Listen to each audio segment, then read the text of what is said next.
अस्सलाम वालेकुम वरहमतुल्लाहि वबरकातुहू।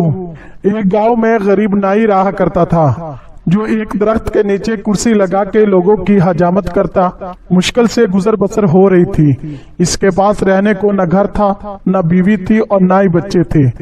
सिर्फ एक चादर और एक तकिया इसकी मलकियत थी। जब रात होती वो एक बंद स्कूल के बाहर चादर बिछाता, तकिया रखता और सो जाता। एक दिन सुबह के वक्त गांव में सैलाब आ गया। इसकी आंख खुली तो हर तरफ शोरगुल था।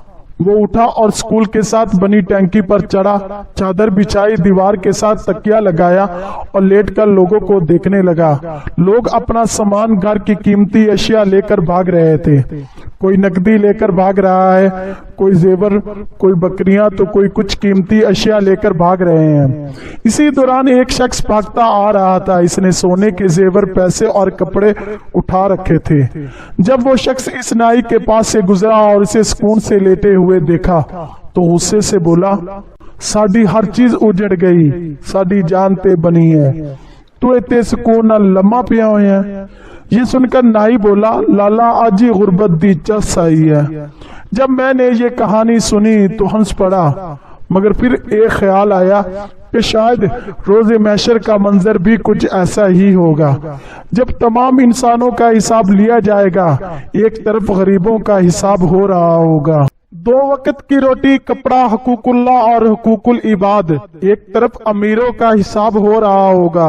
प्लाजे, दुकानें, फैक्ट्रियां, गाड़ियां, बंगले, सोना और जेवरात, मुलाजिम, पैसा, हलाल हराम, अशो आराम, ज़कात, हकूकुल्लाह और हकूकुल इबाद, इतनी चीजों का हिसाब किताब देते हुए पसीने से शराबूर और वो खौफ से थर थर कांप रहे होंगे। तब शायद इसी नाई की तरह गरीबी ना अमीरों को देख रहे होंगे।